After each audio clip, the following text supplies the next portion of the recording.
Welcome back Mallu story world.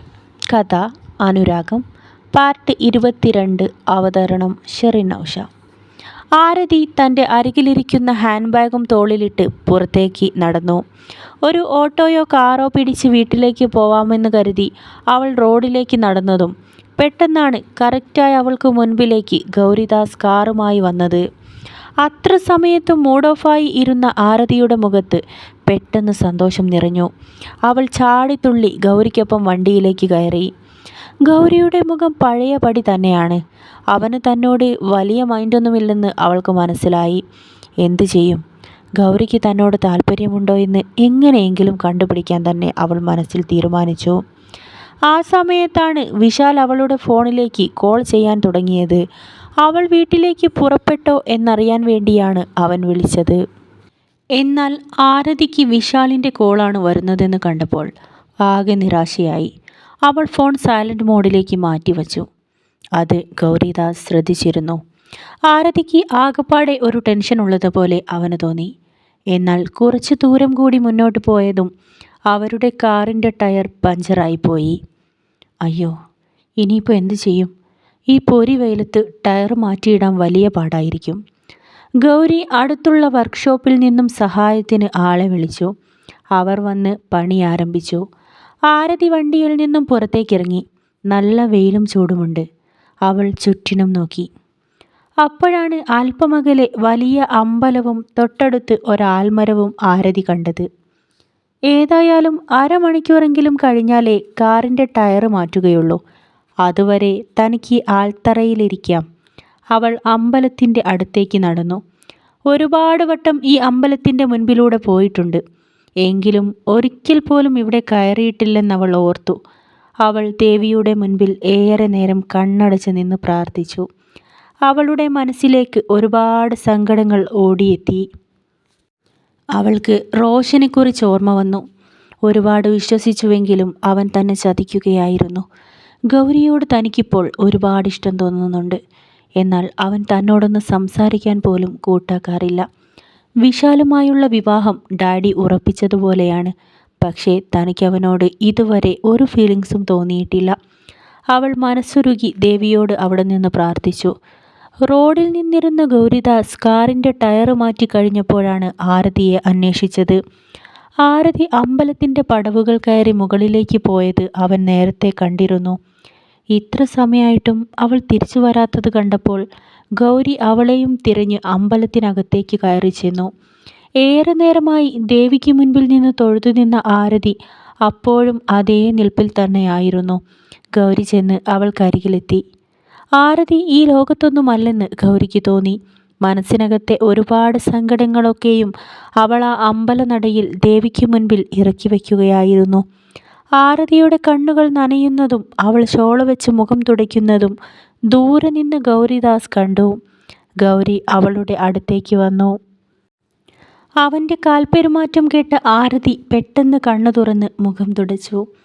കാറിൻ്റെ tyre മാറ്റിയിട്ടു, നമുക്ക് പോവാം, ഗൗരി അവളോടായി പറഞ്ഞു. എന്തുകൊണ്ടോ ആരതിയുടെ മുഖത്ത് സങ്കടം കണ്ട ഗൗരിയുടെ നെഞ്ചിലും വേദന തോന്നി. ഇവൾക്ക് എന്താണ് സംഭവിച്ചത്?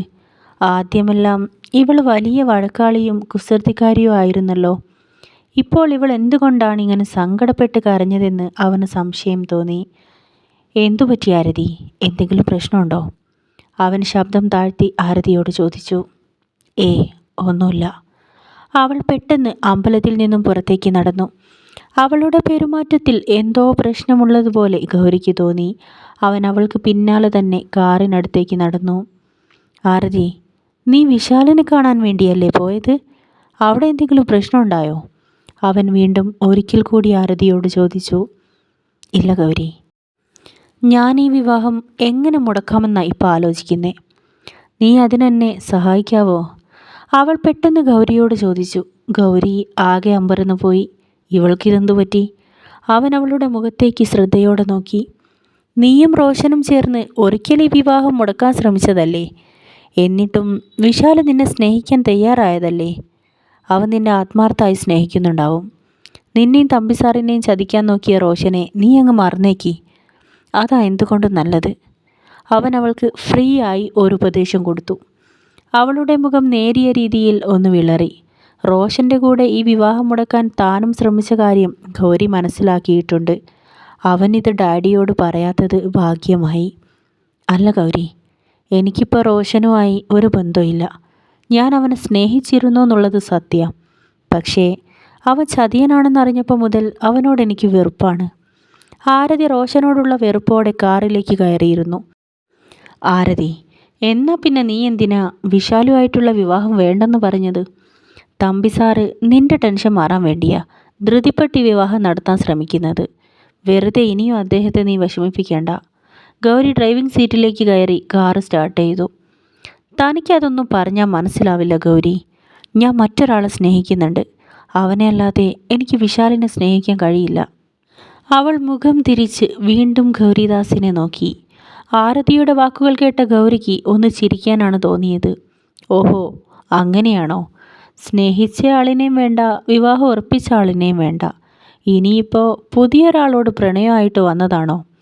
അവനത് തമാശ രൂപേണ തള്ളിക്കളഞ്ഞു. ഗൗരി, ഞാൻ കളിയായിട്ട് പറഞ്ഞതല്ല. I am serious. എനിക്ക് അവനോട് വല്ലാത്തൊരിഷ്ടം. അവനെ കാണുമ്പോൾ മനസ്സിന് വല്ലാത്തൊരു സുഖം.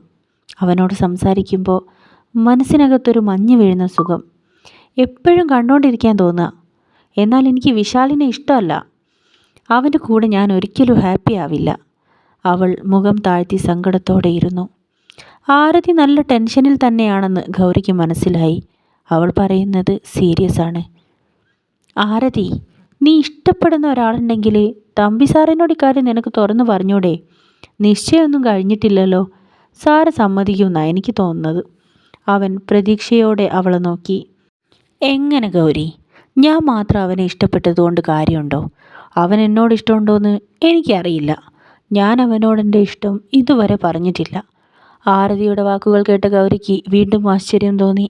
ആരതി, നമുക്കൊരാളോട് ഇഷ്ടം തോന്നിയാൽ മിനിമം അത് തുറന്നു പറയാനുള്ള ധൈര്യമെങ്കിലും കാണിക്കണം.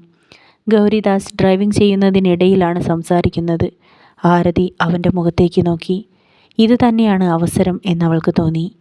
ഗൗരി, നീ പറഞ്ഞത് ശരിയാ. ഇഷ്ടം തുറന്നു പറയാനുള്ള ധൈര്യമെങ്കിലും നമ്മൾ കാണിക്കണം.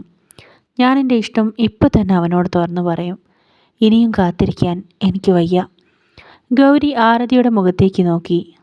Gauri, I love you Gauri. എനിക്ക് നിന്നെ ഒരുപാട് ഇഷ്ടമാണ്. അവളുടെ വാക്കുകൾ കാതിലെത്തിയതും ഗൗരി കാറിൻ്റെ ബ്രേക്കിൽ ആഞ്ഞു ചവിട്ടി. അവൻ കണ്ണുമിഴിച്ച് വിശ്വസിക്കാൻ കഴിയാതെ അവളെ തന്നെ നോക്കി നിന്നു.